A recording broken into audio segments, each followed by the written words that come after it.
Hello స్నేహికాస్, ఎలా ఉన్నారు? మేము చాలా బాగున్నాము. థ్యాంక్ యూ సో మచ్ అందరికీ. మన యూట్యూబ్ ఫ్యామిలీలో ఇప్పుడు 1000 సబ్స్క్రైబర్స్ అయినారు. మేము చాలా చాలా హ్యాపీగా ఉన్నాము. ఈ బ్లాగ్ వచ్చి మాకు డే ఆఫ్. సో మేము మార్నింగే లేచి రోజు ఎంటీ స్టమక్తో ఏబీసీ జ్యూస్ తాగుతాము.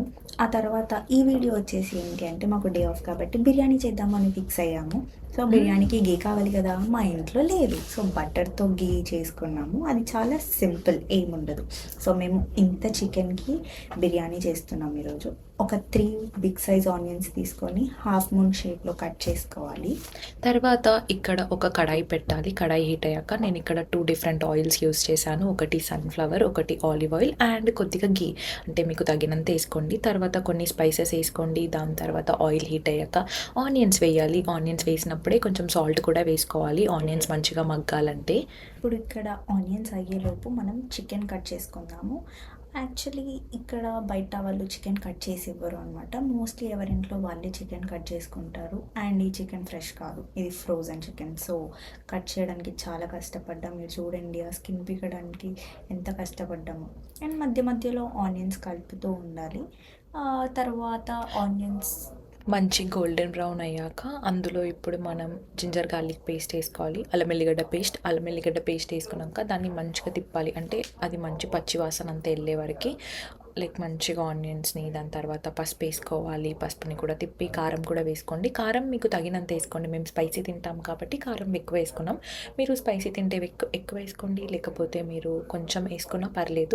ఆ తర్వాత కాసేపు పక్కకు పెట్టి వదిలేయండి. ఇప్పుడు మనం ఒక 2 మీడియం సైజ్ టొమాటోస్ వేసుకుంటున్నాము. ఎందుకు మేము టొమాటోస్ వేస్తున్నాము అంటే మంచిగా మసాలా థిక్గా వస్తుంది కాబట్టి. మీరు వద్దు అనుకుంటే స్కిప్ చేయొచ్చు, బట్ వేసుకుంటే టేస్ట్ చాలా బాగుంటుంది. అండ్ ఇక్కడ మేము ఆనియన్స్ అప్పుడు సాల్ట్ వేస్తాం కదా, ఇక్కడ కూడా మాకు ఎందుకో సరిపోలేదు అనిపించింది, అందుకే ఎక్స్ట్రా సాల్ట్ వేసాము.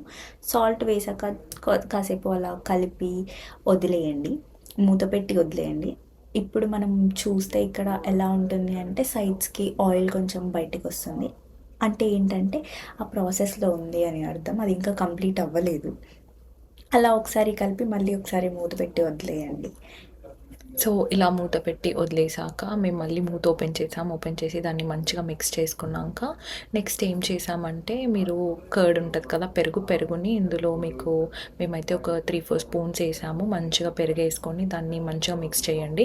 అలా మిక్స్ చేస్తుంటే ఎంత యమ్మీ ఉందో కదా ఫ్రెండ్స్, చాలా బాగుంటుంది రెసిపీ, మీరు కూడా ట్రై చేయండి. ఇలా పెరుగు వేసుకొని తిప్పుకుంటే మనకి ఆయిల్ అనేది బయటికి వచ్చేస్తుంది. మేమైతే ఒక 5 మినిట్స్ వదిలేసాము, అంటే పెరిగేసాక ఒక 5 మినిట్స్ వదిలేసి మూత పెట్టి పక్కకి పెట్టేసాము.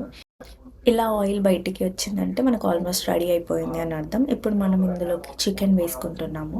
ఎంత పెద్ద పెద్ద లెగ్ పీసులు వేసుకుంటామంటే అంత పెద్ద పెద్ద కట్ చేసుకున్నాము. చిన్నగా ఉన్నప్పుడు మేము మస్తు కొట్టుకుంటుండే లెగ్ పీస్, నాకు కావాలి అని చెప్పేసి. కానీ ఆల్మోస్ట్ నాకే ఇస్తుండే మా ఇంట్లో లెగ్ పీస్, ఎందుకంటే నాకు చికెన్ అంటే మస్తు ఇష్టం కాబట్టి. మా అక్క కాంప్రమైజ్ అయిపోతుంది, ఏదన్నా తింటుంది కాబట్టి. అండ్ ఇక్కడ చెప్పినాను కదా మీకు ఆల్రెడీ, ఫ్రోజన్ చికెన్ ఫ్రెష్ చికెన్తో చేసుకుంటే ఇంకా చాలా టేస్టీ వస్తుంది. మీరు ట్రై చేయండి, ఎందుకంటే మాకు ఇక్కడ ఫ్రెష్ చికెన్ దొరకదు కాబట్టి దొరికిన చికెన్తోనే చేస్తున్నాము. మీరు ఫ్రెష్ చికెన్తో చేసుకోండి. సో ఇక్కడ మంచిగా కలుపుకోండి. అలా మనం వేసిన స్పైసెస్ అన్నీ ముక్కకి పట్టేలాగా కలుపుకోండి. కలిపినాక మూత పెట్టి ఒక 10 మినిట్స్ మీడియం ఫ్లేమ్లో పక్కకి వదిలేయండి. 10 మినిట్స్ అయినాక మూత తీసి చూడండి, మీకు ఇలా వాటర్ అన్నీ బయటకు వస్తాయి చికెన్లో నుంచి. మనమేం వాటర్ యాడ్ చేయము, చికెన్లో నుంచి వస్తాయి వాటర్. ఆ చికెన్ అయ్యేలోపు సైడ్కి మనము ఆల్టర్నేట్గా రైస్ చేసుకుందాము. సో ఇక్కడ రైస్ కోసం నేను ఒక గిన్నె పెట్టి అందులో వాటర్ వేసి అందులో గీ వేసి ఒక నిమ్మకాయ ముక్క వేసాను. అండ్ ఇంకా ఒక బగారా ఆకు, ఇంకొన్ని స్పైసెస్ ఏవి ఉంటే అవి వేసుకోండి. మా దగ్గర ఉన్న వాటితోనే చేస్తున్నాం అంతే. అండ్ ఇక్కడ సాల్ట్ కూడా వేసుకోవాలి వాటర్లో, సో దట్ మనం చికెన్లో సాల్ట్ వేసాం కానీ అన్నంకి కూడా సాల్ట్ కావాలి కాబట్టి తగినంత సాల్ట్ వేసేసి టేస్ట్ చేయండి. వాటర్ అనేది ఉప్పగా ఉండాలి, అప్పుడు కరెక్ట్ ఉన్నదని అర్థం. సో ఇక్కడ వాటర్ బాయిలింగ్కి వచ్చేలోపు మేము చికెన్ని కూడా కలుపుతున్నాము. మంచిగా చికెన్లో నుంచి ఉడుకుతుంటే క్రేజీ స్మెల్ వస్తుండే ఇల్లంతా. అండ్ ఇక్కడ మీరు చూడండి మేము ప్యారలల్‌గా 2 చేస్తున్నాం. ఒక దాని మీద రైస్ అండ్ ఇంకో దాని మీద చికెన్. చికెన్‌లో నుంచి వాటర్ వచ్చినప్పుడే మనం మసాలాలు కూడా యాడ్ చేసుకోవాలి. నేను ఇక్కడ గరం మసాలా, ధనియా పౌడర్ ఆల్రెడీ ఏసాను. మీరు చూడండి ఇక్కడ ఒక 3-4 స్పూన్స్ ఆఫ్ గరం మసాలా ఏసాను. దాని తర్వాత చికెన్ ఎవరెస్ట్ మసాలా, ఇది చాలా బావుంటది. అంటే మా ఇంట్లో అయితే మా మమ్మీ హోమ్‌మేడ్ మసాలా చేస్తుండే. కానీ ఇప్పుడు మా మమ్మీ వాళ్ళు లేరు కాబట్టి, అంటే వాళ్ళు ఇండియాలో ఉన్నారు కాబట్టి, నా దగ్గర లేదు కాబట్టి నేను ఇది వేసుకుంటా. ఇది చాలా బావుంటది. ఇది మంచిగా ఏసుకొని థిక్‌గా, అంటే ఎక్కువ మంచిగా రావాలి అనంటే ఇట్లా వాటర్ ఉడుకుతున్నప్పుడే మసాలాలన్నీ ఎయాలి. సో దట్ ముక్కకి మంచిగా పడతదంట. ఇలా ఏసుకొని ఇక్కడ మీరు చూడండి ఇప్పుడు ఎన్ని వాటర్ ఉన్నాయి కదా! ఆ వాటర్ అన్నీ ఎళ్ళిపోవాలి. ఎళ్ళిపోవాలంటే టైం పడతది కాబట్టి ఒక గ్యాస్ మీద చికెన్, ఇంకో గ్యాస్ మీద రైస్ పెట్టేసాము. ఇక్కడ మంచిగా మసాలాలన్నీ ముక్కకి పట్టేలాగా కలిపాను. చూడండి ఇక్కడ వాటర్ తగ్గిపోయాయి కదా! ఇంకా థిక్ అవ్వాలి. మనం ఆలోపు ఆగాలి. అండ్ తర్వాత చూడండి నెక్స్ట్ ఇక్కడ వాటర్ కూడా బాయిలింగ్‌కి వచ్చేసింది. నేను ముందే రైస్ నానబెట్టాను. ఒక 4 గ్లాసుల రైస్ నానబెట్టాను. 8 పీపుల్‌కి సరిపడే అంత. వాటర్ ఉడికినప్పుడు రైస్ కూడా అందులో ఏసేసాము. రైస్ అనేది 70% మాత్రమే కుక్ అవ్వాలి.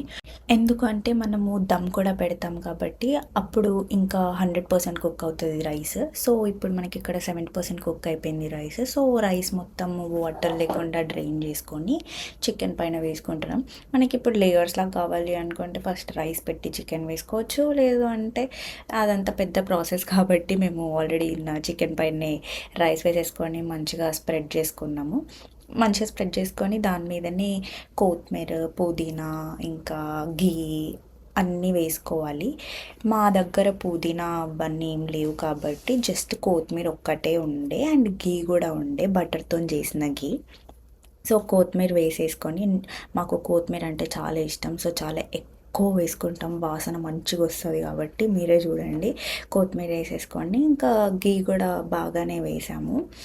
చాలా చాలా మంచి అంటే మంచిగా స్మెల్ వస్తుండే. ఇంట్లో అందరూ వచ్చి ఏం చేస్తున్నారు అని అడిగిండ్రు.